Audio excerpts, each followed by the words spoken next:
The ground split open 3 days after Durak died. Marath heard it before she saw it, a low, resonant groan that traveled up through the soles of her feet and into the marrow of her shins, like the earth itself was drawing one final, shuddering breath before it stopped. She was standing at the edge of the village when the first fissure opened, cradling Korath against her chest with both arms, her newborn son not yet 4 hours old, still smelling of blood and warmth and the particular sweetness that infants carry before the world has touched them. The midwife Groth was still inside the longhouse. The elders were still asleep. The Thalcon warband that served as her honor guard were still posted at the gate, watching the tree line. None of them had time to shout a warning before the ground swallowed Hura's forge whole. The forge had stood for 40 years. Hura had built it over a natural vent in the volcanic shelf beneath the village, a shelf the clan geomancers called the Deep Shelf, old, stable, unmoved since the founding generation. It went down in 4 seconds. The clay walls, the bellows, the iron-bound tools, the iron-bound memory of the craftsmen who had worked them since before Marath was born, all of it folded inward without a sound. Then the sound came. A crack like a continent breaking, echoing off the stone ridges to the north, and in its wake, a silence so complete that Korath stopped nursing and opened his eyes for the first time and looked at his mother's face. She looked back at him. She did not look at the forge. She did not look at the fissure, which had now spread 30 meters in either direction and was still spreading, the earth peeling back from it like the lips of a wound. She looked at her son, and she found that she was not afraid. That was wrong, she knew. Fear was the appropriate response. Fear kept you alive. But standing there with the village tearing apart around her and Durak 3 days cold in the ground, Marath felt something that fear could not quite reach, a kind of hollow clarity, like the moment after a blade passes through you when the body hasn't yet registered the damage. She was still operating. She was still standing. That would have to be enough. "Close the gate," she said. Her voice came out level. Warleader Hesh, nearest to her, turned and stared. "My queen, the forge." "I see it. Close the gate and pull everyone inside the wall. Now." He moved. They all moved. That was something Durak had told her once when she had asked him how command worked, what it actually felt like from the inside. He had said, "You don't command them to obey. You command them to do the thing you need done, and you say it with such certainty that they believe the thing is already done, and all they're doing is catching up." He had laughed when he said it, that low, rolling laugh that she had loved, and she had thought he was being poetic. She understood now that he had been stating a fact. The gate closed. The second fissure opened on the western side of the ridge, beyond the wall. Then the third and the fourth, and by the time Marath reached the top of the watchtower with Korath still pressed against her chest, she could count 11 separate cracks in the earth spreading outward from the village like cracks in old pottery, and from the largest of them, the one that had taken the forge, which had widened now to nearly a body length across, something was climbing. She watched them come for a long time. They were not insects, not exactly, not spiders, not exactly. They were the shape of nightmare trying to approximate familiarity, 8 legs that moved in a rippling, boneless wave, a body the color of old bone, translucent enough in the small ones that she could see the pulse of internal organs, segmented eyes that caught and shattered what little moonlight remained. The small ones were the size of dogs. The large ones, and there were large ones, she saw them coming up behind the smaller ones, using them like a vanguard, were the size of war horses. Larger. They moved in silence.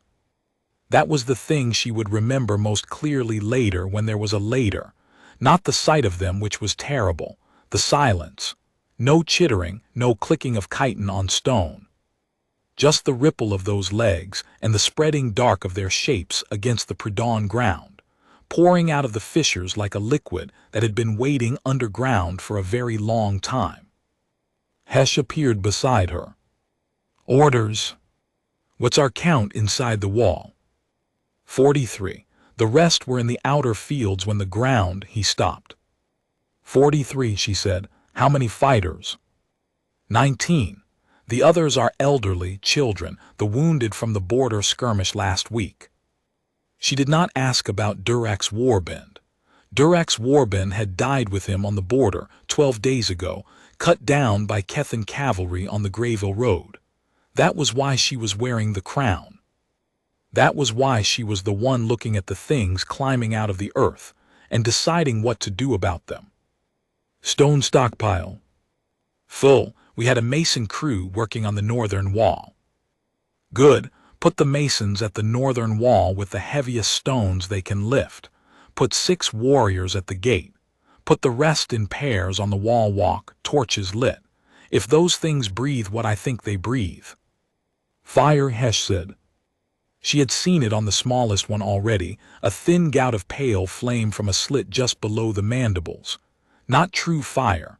More like the fire of a deep-sea vent, colorless at its heart, only the periphery catching real color, but enough to burn. They breathe fire and they're afraid of it, she said. That's not intelligence, it's instinct. Meaning we can use it. She did not know if that was true. It felt true in the way that tactical decisions always felt true, with conviction rather than certainty, because certainty was a luxury she did not have. She had a wall, 19 fighters, 43 mouths to feed, and 1 child she intended to keep alive.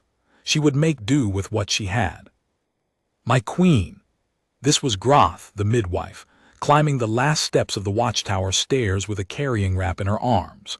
Old, short, built like a river stone, her gray braids pinned back and her expression containing the specific serenity of someone who had delivered enough children in enough crises to find most things non-catastrophic by comparison. Let me take the boy. He stays with me. He needs his mother alive. I fight better when I know where he is. Groth looked at her for a long moment, then at Korath, who was asleep again, his small face creased with the effort of existing. Then I'll strap him to you, Groth said, properly, so your hands are free. Marath let her. The first wave hit the wall at dawn. She had expected the silence to hold. It didn't. When they moved in mass, 30, 40 of them surging toward the eastern wall in a single flowing body, they made a sound like no creature sound she had ever heard. A vibration more than a noise, something that lived below hearing and made the jaw ache. The ground under the wall hummed with it. Korath did not wake, which surprised her. The sound seemed to pass through infants like light through water, touching nothing. The masons dropped the first stones before the creatures reached the base.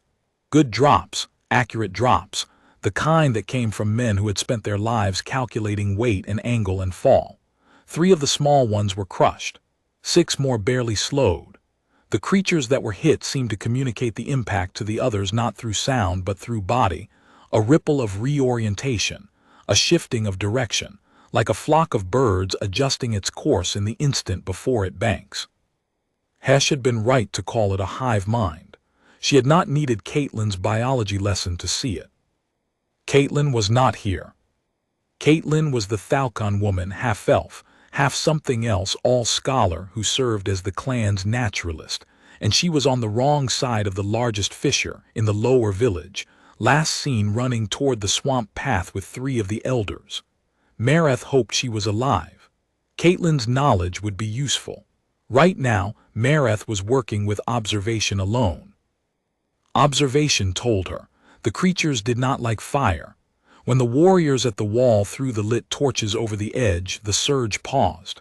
Not a rout, not a retreat, a pause, the mass of them recalibrating, the edges pulling back as the torchlight spread. She watched a large one extend its mandibles toward a burning brand on the ground, and then flinch away as the pale internal flame tried to respond to the external fire and found the heat intolerable. So they breathed fire, but they did not control it. The fire was a weapon they wore, not wielded. That was something. Petra, she called, and the young Thalcon warrior, barely 18, Durek's cousin's child, here because she had nowhere else to go, appeared at her elbow with the quick, anxious energy of someone who desperately wanted to be useful and equally desperately feared making a mistake. Take 2 fighters to the storeroom. We have the oil jars for the lamps, yes, all of them, every jar, and the pitch casks from the roofing work. Bring them here. Here? To the wall walk, yes. Petra ran. Marath turned back to the creatures below and calculated. The attack broke at mid-morning. Not decisively. The creatures did not retreat so much as simply disengage, flowing back toward the fissures in the same boneless way they had come, taking their dead with them. The warriors on the wall walk cheered. Marath did not cheer. She watched the creatures go, and she watched how they went, not in defeat, not in disarray, but with the deliberate, unhurried movement of a force that had tested a defensive position and was now going back to report. They're learning, she told Hesh. We held them. We held the first wave. That was a probe. They wanted to know where the fire was and how much of it we had. Hesh studied her face. And now they know. Now they know. And we used most of the torchwood on that probe. We have the oil and the pitch, but we need something to light them with, and we need a way to project the fire further than throwing range. She paused.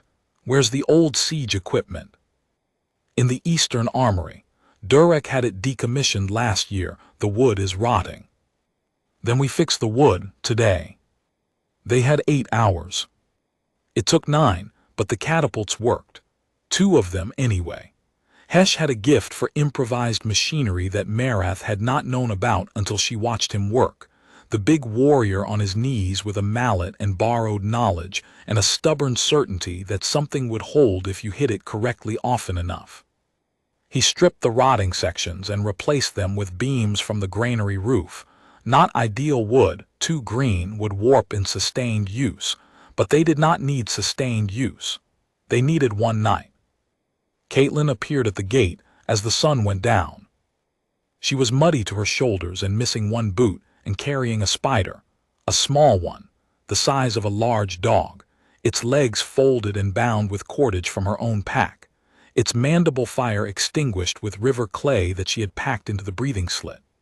She had 2 of the elders behind her, and a young warrior from the outer fields named Jean, who was bleeding from a cut above his ear, and looked as though he had been through something he would not fully describe for several months. Let them in, Marath said, and the gate opened. Caitlin walked straight to the wall without greeting, set the creature down in a space cleared by the warrior's instinctive backing away, and cut the cordage. Hold it, she said to the 2 nearest warriors, who looked at each other and then, with the resigned competence of soldiers who had done more unreasonable things than this for their commanders, braced the creature's legs while Caitlin drew a knife and began to examine it. Marath stood at her shoulder and watched. Prehistoric, Caitlin said, or something very like. The joint architecture, the respiratory mechanism, this isn't an evolved form. This has been preserved. Stasis of some kind in the rock strata. The fracking work the miners were doing in the deep shelf. The earthquakes cracked the shelf. Not cracked it, ruptured it. There's a difference. Cracking means fracture. Rupturing means, she paused, means a seal broke, something that was contained has been released. She pressed 2 fingers against the creature's underside and it shuddered, mandibles working uselessly. This one's a drone. You can tell by the size of the venom sacs minimal. The drones are the foot soldiers. They don't think independently. They receive and execute. A hive mind. A hive mind with a queen. Caitlin looked up.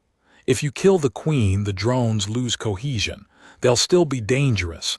An incoherent mass of predatory instinct is still dangerous, but they'll fragment, stop coordinating. You could drive them back into the fissures, or kill them in detail. Where is the queen? Underground, center of the nest, which will be the deepest part of the original fissure, the forge site. She won't come to the surface until she's certain the colony is established. That means she's waiting until the drones have cleared this area. Caitlin met Marath's eyes. They're going to attack again tonight, all of them. The queen sends a probe, gets the information, runs the calculation. Tonight isn't another test. Tonight is the kill run. Marath was quiet for a moment. She was aware of Korath against her chest, his small warmth, his small breathing. She was aware of the 43 people inside the wall. She was aware of the 2 improvised catapults and the oil jars and the pitch casks and the 9 hours of desperate work that had produced them. She was aware, somewhere below awareness in the place where grief was living for now because there was nowhere else to put it, of Durack, of the specific way he had laughed when he was trying to teach her something, of the fact that she would never hear it again. She was aware, most of all, of the thing she was going to have to do. "Can I get into the nest?" she asked. Caitlin stared at her. "The forge site. If the queen is at the center of the original fissure, can someone reach her from above, before the attack starts? The fissure opens in the forge floor. The forge is gone. You'd be descending into—" Caitlin stopped, started again. "Yes, physically possible. If you went in through the rubble of the forge site, you'd be entering the main shaft. The queen will be at the bottom, 50, 60 meters down. How do I kill something that size?" "You make it swallow something it can't survive." Caitlin's voice had gone very quiet. "The breathing mechanism, the fire sac, it's the key. A creature that stores combustible fluid internally and ignites it on exhalation is exquisitely vulnerable to an internal detonation. You'd need something that could survive ingestion long enough to reach the chamber." Marath thought of the powder casks in the armory, the ones the mining crew had left behind 6 weeks ago when Durek had sent them north. "I need a volunteer," she said. Every warrior in earshot took a step forward. She had expected that. They were Thalcon. They were her people. She had also expected to feel what she felt, which was a bone-deep gratitude and an equally bone-deep refusal, because this was not a task she could send someone else to do. She had known that since Caitlin had said the words "kill the queen." "No," she said. "I need a volunteer to take the wall tonight and hold it. That's the hardest job. I'll go for the queen." The silence that followed was the particular silence of people who knew an argument was both reasonable and useless. Hesh found his voice first. "You have a newborn child strapped to your chest." "I know. My queen." "Durek is dead," she said, and said it the way he had taught her, with such certainty that it became a fact rather than a wound. "His warband is dead. The elders who were supposed to advise me are scattered in the swamp. I have 19 fighters, a wall, 2 catapults, and a naturalist who just told me that if I don't kill the source of this tonight, there won't be anything left to defend by morning." She looked at Hesh. "You're the best wall fighter I have. I need you on the wall." "And the boy," Groth said from behind them. Marath turned. The midwife was standing with her arms at her sides, her face doing something that was either fury or something so far past fury it had become a kind of vast, geological calm. "He stays with me," Marath said. "He is 4 hours, he is barely a day old. He stays with me, he's Thalcon. He survived the birth and he survived this morning. He'll survive the night." She said it with certainty, which was the only thing she had enough of to spend freely. Then, lower, "He has to know who his mother is, Groth, even if only for one night." Groth looked at her for a very long time. Then she reached into her healer's bag and produced 2 things, a length of double-woven carrying cloth and a small glass vial. "The cloth is reinforced," she said. "It'll hold him secure even if you're inverted. The vial is blue root extract. It'll keep him in deep sleep for 6 hours. She paused. "He won't feel anything. He won't be frightened." Marath took both. "Thank you," she said. She left through the western gate at the first hour of the night, before the sounds from the fissures told her the second wave was assembling. Caitlin had drawn her a map, rough, intelligent, exact in the ways that mattered. The forge site was 400 meters from the wall. The rubble of it was a mound of ash-dusted clay brick and warped iron frames, and the fissure beneath it was a vertical shaft going down into a darkness so complete that her torch barely dented it. She sat at the edge for a moment. Korath was asleep against her chest, the blue root doing its quiet work. She could feel his breathing. She pressed her palm once gently to the top of his head. Then she went down. The shaft was narrow enough to chimney climb, back against one wall, feet against the other, descending in the controlled way she had learned as a girl in the cave systems of the northern holds. Durak had hated caves. He was the bravest man she had ever known, and the dark underground made him cold and quiet and strange. She had always been the one who went first into the dark, who felt for holds with her fingers, who called back up to him that it was safe. It had been a private thing between them, her comfort in the underground and his private discomfort, a thing she had found tender when she found out about it. She had never told anyone. She thought about it now, going down, because it was something warm to think about and the shaft was cold. 50 meters, 60. The rock changed around her. The upper layers were clay and volcanic basalt, but deeper down it became something older, something that predated the village and the shelf and possibly the current age. Pale stone, almost translucent. Old stone, the kind that had not seen open air since before her people existed. She heard the queen before she saw her. The sound was not the vibration of the drones. This was something different, a low, resonant pulse, rhythmic, almost like breathing but larger, like the breathing of a building. Marath held still on the shaft wall and listened until she understood what she was hearing. Eggs. Dozens of them, maybe hundreds, the sound of new life pulsing inside translucent sacks the size of barrels, scattered across the floor of a chamber 20 meters below her. The queen was at the far end. She was vast, there was no other word. The drones had been horse-sized. The queen was the size of the longhouse, her pale body filling the back half of the chamber, her legs folded in the resting configuration of a creature that felt entirely safe. She was tending the eggs, moving among them with a slowness that communicated something Marath had not expected to feel in this place at this moment. Tenderness. She stayed on the shaft wall and watched for a long time, the powder cask slung against her back, her torch carefully shielded to a bare glow. The queen moved among her eggs the way Groth moved among the newborns in the delivery room, with complete attention, with the unself-conscious focus of a creature whose purpose and presence were entirely unified. Marath had spent her first hours of motherhood the same way. She suspected most mothers did, across every species that had ever produced them. She descended. She moved slowly, keeping the torch covered, placing each step with the care of someone who had been climbing cave walls since childhood.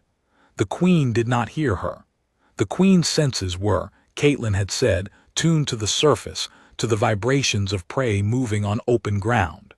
Down here in her own nest, she heard nothing smaller than a falling stone.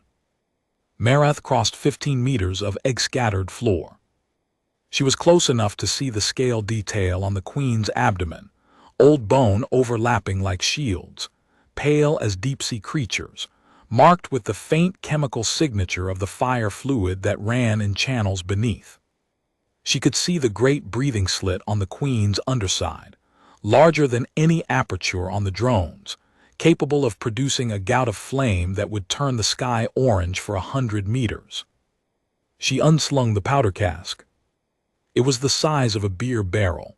The fuse was 3 feet long. She had cut it herself, calculated the burn rate with Caitlin's help, long enough to get out. Maybe. She had attached a weight to one end and a hook spike to the other, the spike designed to catch on the inner structure of anything that swallowed it. Marath's design. Caitlin had looked at it for a long time and said, very quietly, that might work. She looked at Koreth one more time. He was warm. He was sleeping. He smelled of milk and new skin and the faint herbal undertone of the blue root. His eyelashes were barely there, just the suggestion of them, a promise. She thought, I am sorry for the noise that's coming. She lit the fuse. The spark caught. The queen turned.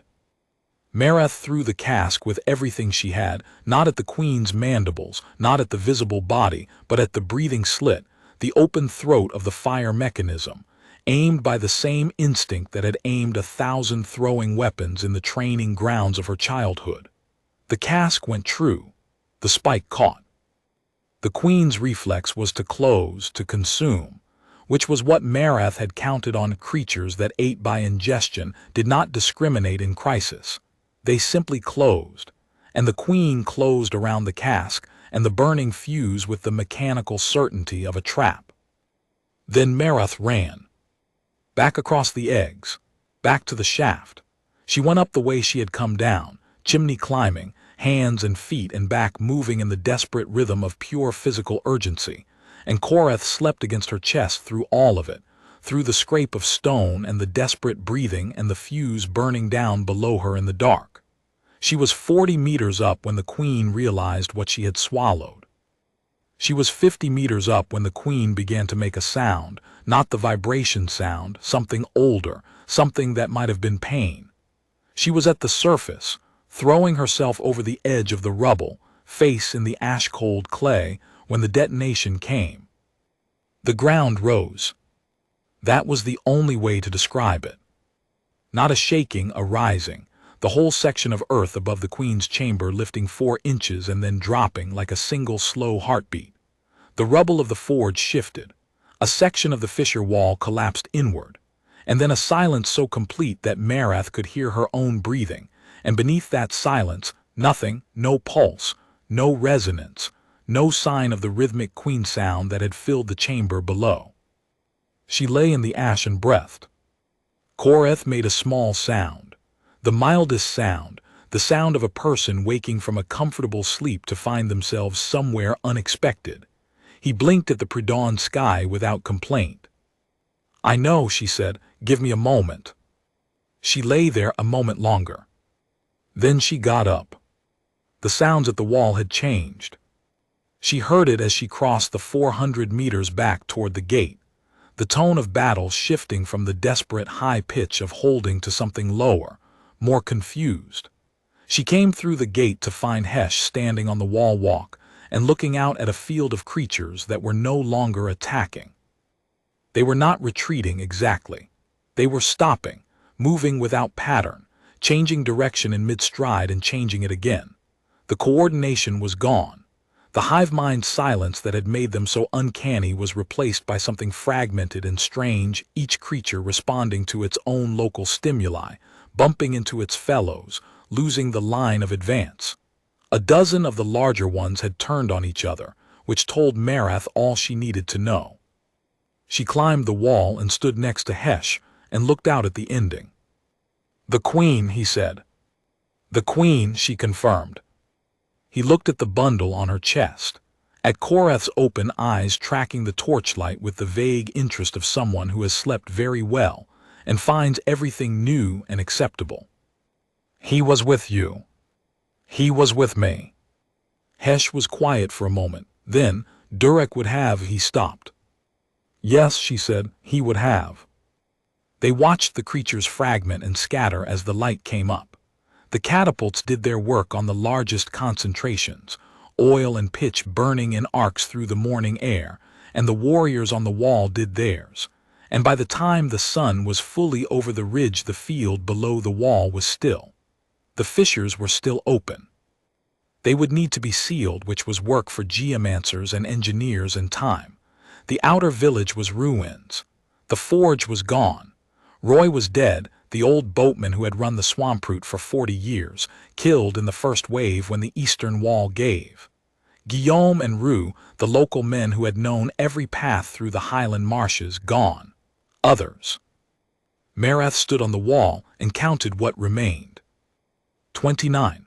29 alive where 43 had been. She would know all 29 names before sundown. She would say all 29 names to Korath tonight, so that his first night's sleep after his first morning of real waking would hold them. She found Caitlin in the field hospital the midwives had organized in the granary. Not as a patient, as an assistant, her scholarly hands doing the practical work of dressing wounds, with the brisk efficiency of someone who has read every scroll on the subject, and is now annoyed to discover she retained most of them. "The queen is dead," Marath told her. Caitlin looked up. She looked at Korath. She looked at Marath's hands, which were still shaking. The adrenaline had decided now, after all of it, was a fine time to be felt. "You went down there," she said. "I did.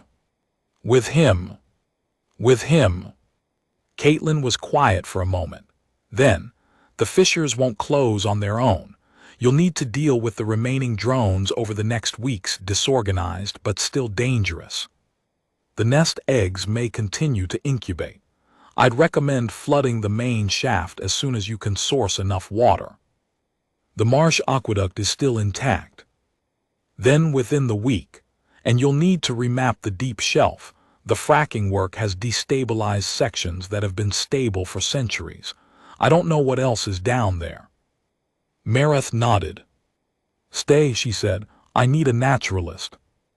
Caitlin looked at her with the slightly surprised expression of a person who has spent a long time being peripherally useful and has not been directly needed before. "My lab was in the lower village," she said. "I know, we'll build you a new one." Caitlin looked back at the wound she was dressing, then nodded once with the brisk practicality of someone filing a decision. Groth appeared at Marath's elbow with the particular silent efficiency that all midwives seem to cultivate as a professional skill. She looked at Korath, made the specific examination that midwives make: eyes, color, movement, and then looked at Marath with an expression that contained about equal parts exasperation and reluctant respect. "The blue root will wear off fully by midday," she said. "He'll be hungry." "Good. You need to sleep." "I will." "When?" "After I've spoken to the survivors." She adjusted Korath in the carry wrap, settling him more comfortably. "After I've sent word to the neighboring clans. After I've drafted the message to the council about the deep shelf and what we found in it." She paused. "After the names." Groth looked at her. "There are 29 of them," Groth said. "The names." "I know. That's why it needs to be done before I sleep." Groth was quiet for a long moment. Then she said, with the voice she reserved for things she meant completely, "Durak chose well." Marath looked at her. "Don't say that." "I'll say what's true. He saw who you were before you knew it yourself." Groth adjusted Korath's carry wrap with deft, gentle hands. "That's what a good king does. Gets out of the way of what was always going to be." Marath found she had nothing to say to that. She found, also, that the shaking in her hands had stopped. The sun was above the ridge now, full morning, cold and clear, and carrying the particular bright quality that follows terrible nights. The sky's indifference to the scale of human suffering, which was either comforting or monstrous depending on where you stood. She stood in the granary door and looked out at her village, or what remained of it, and she thought about what Durak had said about command. "You say it with such certainty that they believe the thing is already done." She had done that. She had said it and said it and said it, and somewhere in the saying she had believed it too, and here they were.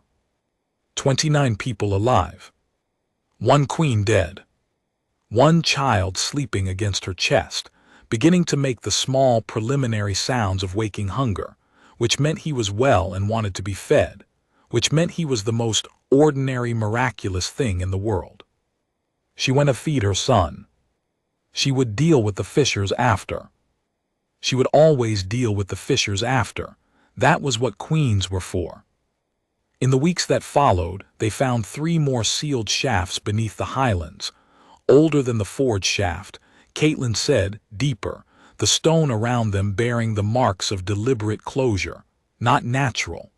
Whoever had put the creatures down there had done it intentionally. That was a thought that kept Marath awake on nights when everything else had finally gone quiet. Not that the creatures had existed, but that someone had sealed them away, which meant someone had found them, which meant someone had survived them before. She had a mason named Dura, no relation, who had a gift for working with old stone, and she sent Dura to examine the sealed shafts with Caitlin, while Marath spent the days doing what rulers did in the aftermath of catastrophe.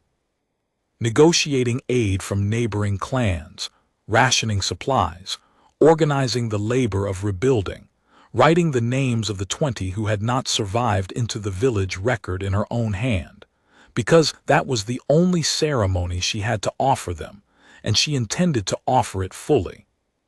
Jean, the young warrior who had come through the swamp with Caitlin, turned out to have a gift for logistics that he had been hiding under a mild-mannered exterior, and she promoted him to quartermaster with an efficiency that surprised him. He stood in front of her with the slightly stunned expression of someone who had survived a spider apocalypse and expected to spend the next month recovering, and found himself with a title instead. "You can recover on the job," she told him. He managed a small, exhausted smile. "Yes, my queen." Petra, Durak's cousin's child, the young warrior with the anxious energy, turned out to be less anxious and more observant than she had appeared. Marath watched her in the field and on the wall walk and in the supply lines, and found someone who was building a map of the world in real time, cataloging everything she saw with a precision that would eventually make her either a general or a spy master. Marath had use for both. Korath grew. Infants do this with a speed that seems impossible from the outside. He grew from the small, sealed, sleeping creature of his first days into someone who had opinions about things, about light, about sound, about the specific texture of Groth's wool blanket versus Marath's carrying cloth, and expressed those opinions with the full conviction of someone who had not yet learned that conviction required evidence. She found, to her surprise, that this made her laugh. Durak had laughed that way, she thought, from the body without preparation. She told Korath his father's name every night. She told him the names of the 29 who had held the wall. She told him the names of the 20 who had not. It was not enough. Nothing would ever be enough. But it was what she had, and she gave it fully, and in the giving she found that the hollow clarity of that first terrible night had settled into something else, not peace, exactly, nothing so simple. Something more like the deep, groundward weight of a root system, the part of the tree that holds. The fissures were sealed by the end of the first month. The new forge was begun in the second month, built further from the deep shelf, on stone that Caitlin and Dura certified as stable. The mason laid the first stone on a morning in early spring, when the highlands were still cold, but the sky was doing the particular thing it did in this country when the season turned, going a shade of blue so clear it looked manufactured, like someone had decided to demonstrate what sky was for. Marath stood and watched the first stone go down. Korath was on her back now, old enough to be carried facing outward, watching the world with the wide, recording attention of someone encountering most of it for the first time. He made a sound when the stone went down, a sound of pure commentary, no words yet but all the shape of one. Groth beside her laughed softly. "He approves," she said. "He always approves," Marath said. "He's never met a problem he couldn't just watch his way through." She paused. "He gets that from his father." Groth put a hand briefly on her arm. The mason set the second stone. The forge went up. The village went up around it. What went up was not the same as what had been.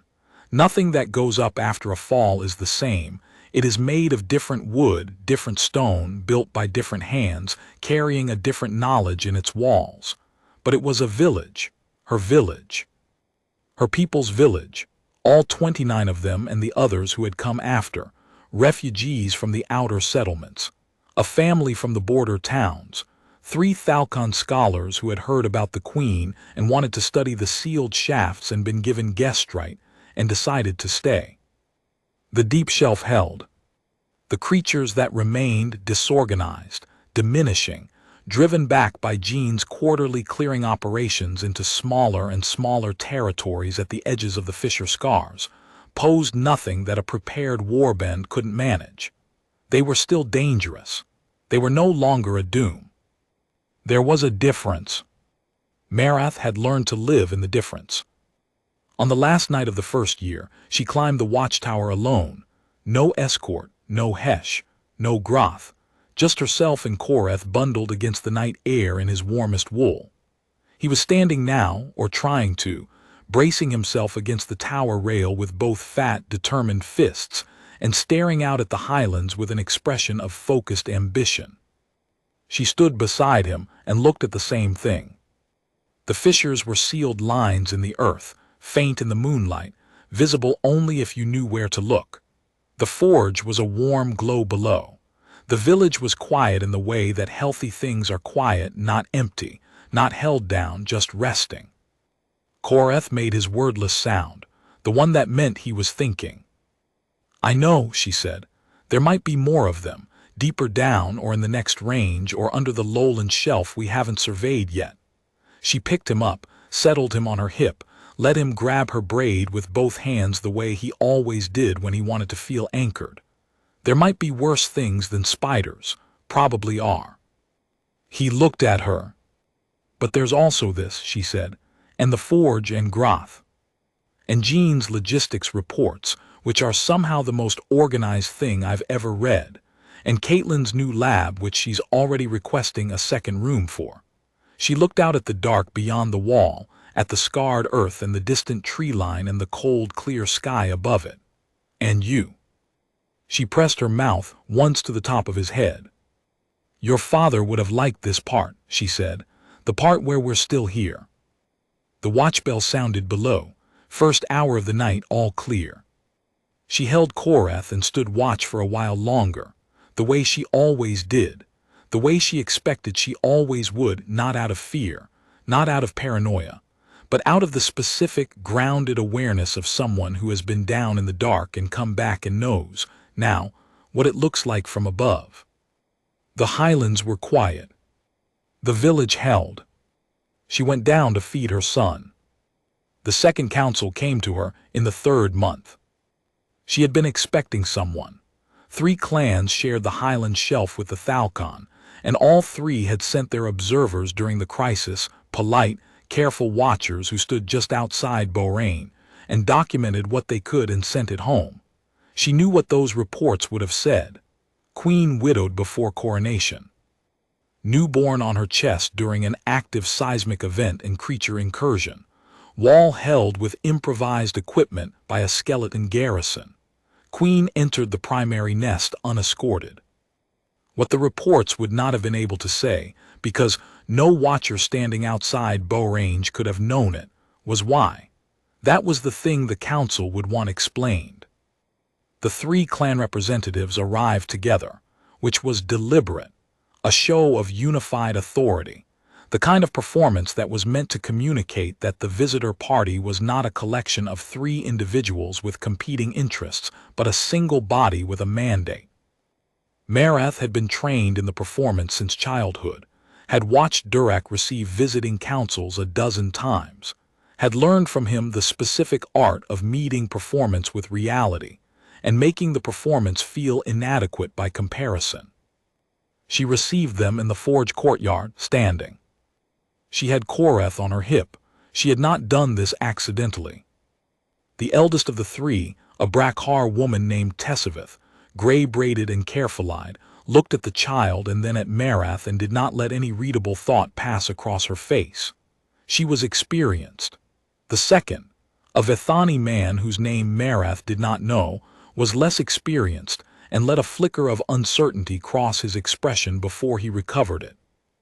The third was young, a Thalcon from the Eastmark whose presence here was a political signal from Eastmark that she read and filed. "Queen Marath," Tessavith said, "we come with the council's concern and the council's regard." "You're welcome under my roof," Marath said. "Jean will see to your comfort. I'm told Groth has made the south room available." It was not the throne room. It was not an audience chamber. She had chosen the forge courtyard specifically, the smell of new work, the sound of it, the physical evidence of rebuilding.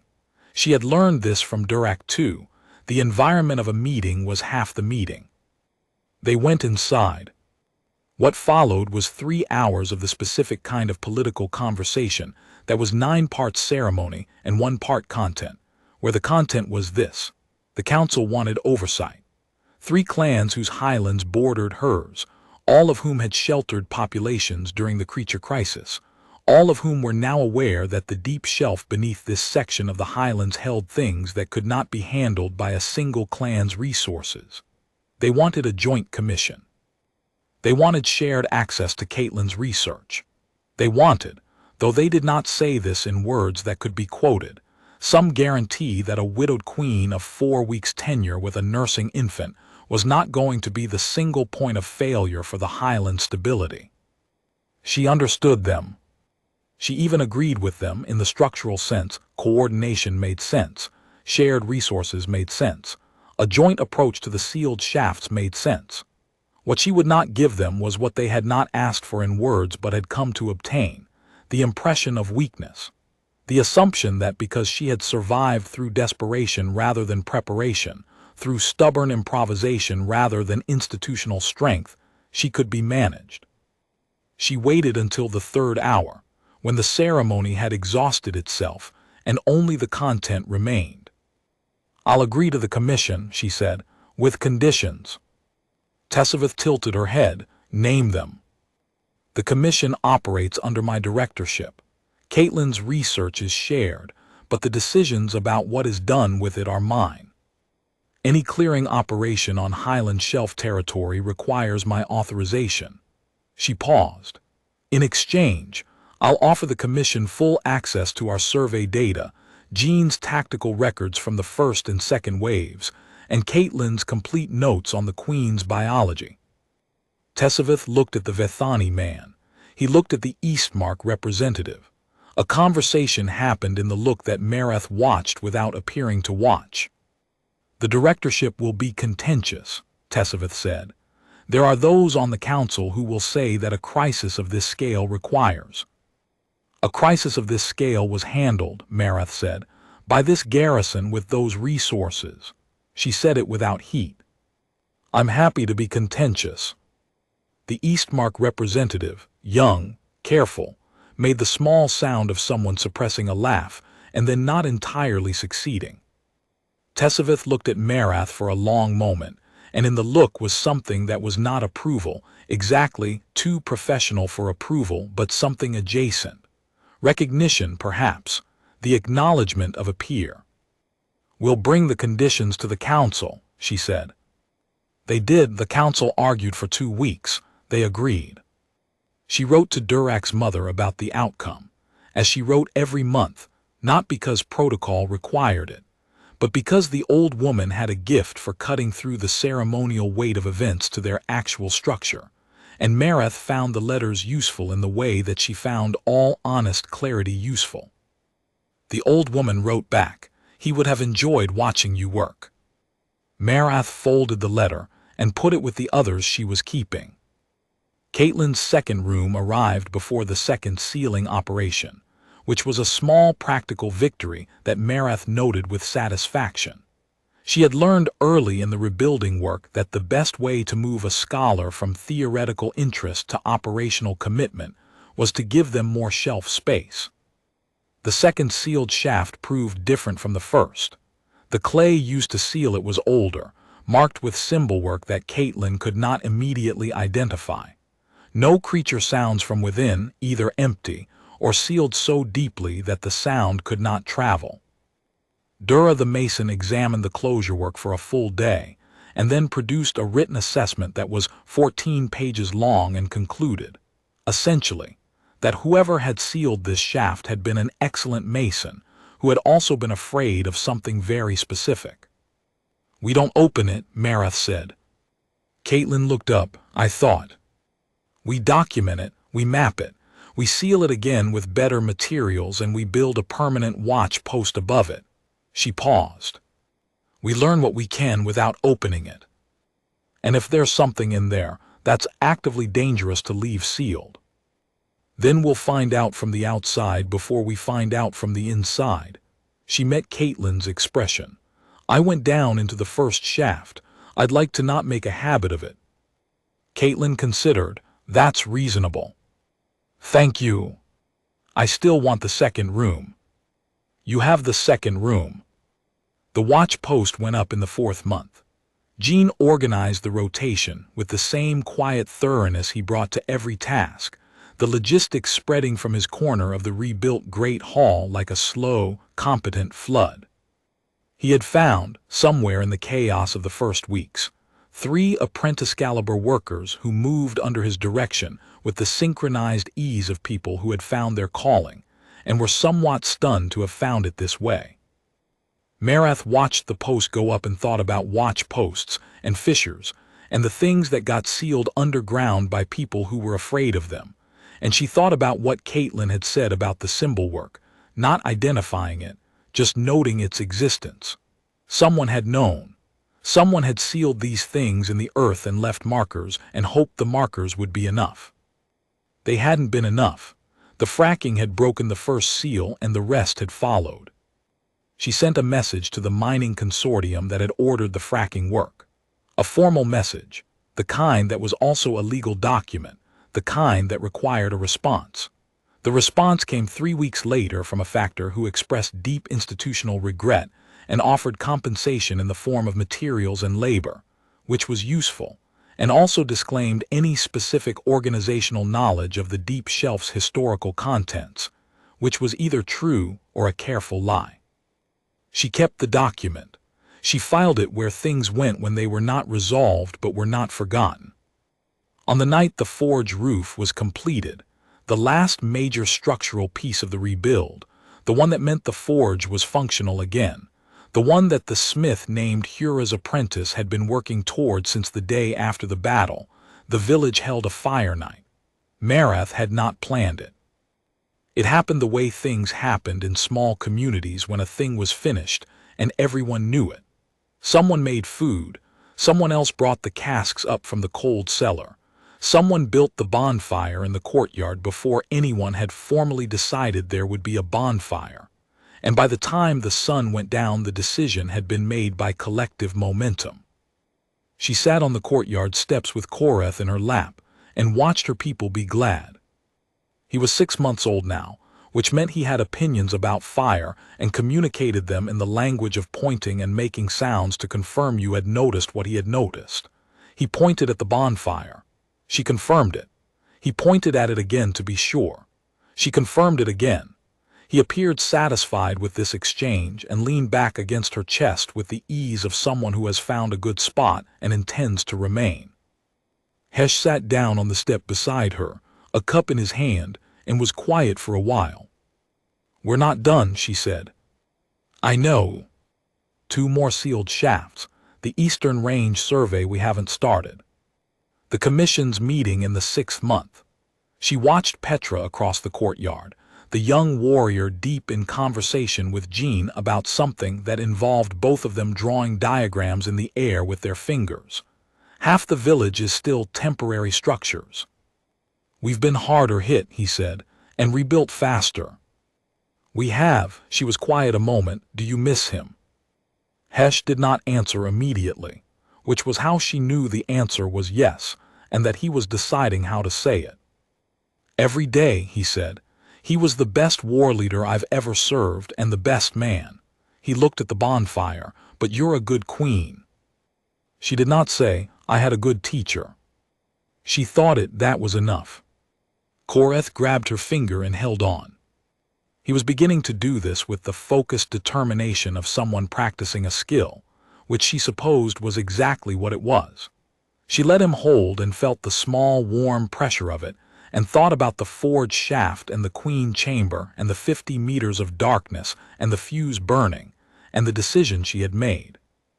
She had not told anyone fully what it had been like down there, not the sight of the queen among her eggs, not the thing she had felt that she had not expected to feel, that recognition, one mother looking at another across the unbridgeable distance of species and conflict and absolute opposing need. She did not speak of it because she did not know what to do with it. The queen had needed to die. That was simply true. The village had needed to survive. Koreth had needed to live. These were the facts and they had not changed. But she thought about the egg sometimes in the weeks and months after, the one still in the shaft when the detonation came. She thought about what the sealed shafts meant, that someone, somewhere in the history of this land, had done the same calculation she had done, had decided that the creatures needed to be contained rather than exterminated, had done the work of sealing them in instead of burning them out, had tried to find a third option. She did not know if that was wisdom or cowardice. She did not know if there was always a difference. She held Koreth's hand and watched the fire and stored the question in the place where she kept things that were not resolved, but were not forgotten. The fire burned down. The village slept. She climbed the watchtower one last time before she slept herself. The habit had settled into her by now, not anxious, not compulsive, just the practice of a person who had learned what the land looked like when something was wrong and wanted to know it still looked right. The highlands were still. The fisher seals held. The watch-post light burned steady at the eastern edge of the settlement, where Jean's rotation was keeping its careful eye on the second shaft. She looked out, and she looked until she was satisfied. Then she went down. She would be up before dawn to review the commission documents. Jean's report was already on her desk. Caitlin had left 3 scrolls of annotated biology notes with a handwritten note on top that said urgent in Caitlin's specific way, which meant interesting but not actually urgent, which meant it could wait until after breakfast. Koreth slept in the small crib beside her bed, his face the face of someone entirely at peace with the world, which Marath found she could look at for a long time without it losing its ability to hold her attention. She sat on the edge of the bed and looked at him in the quiet of the rebuilt longhouse and thought, he will not remember this year. He will not remember the fissure opening or the weight of the Queen's Sound, or the dawn after the battle, or the 19 fighters on the wall or the 20 who did not come down from it. He will not remember his mother sitting at the edge of the forge shaft and pressing her hand to the top of his head before going in. He will remember what comes after. She would make sure what came after was worth remembering. She lay down. She closed her eyes. Outside the watch bell sounded, first hour of the night all clear. The highlands held. The Queen slept.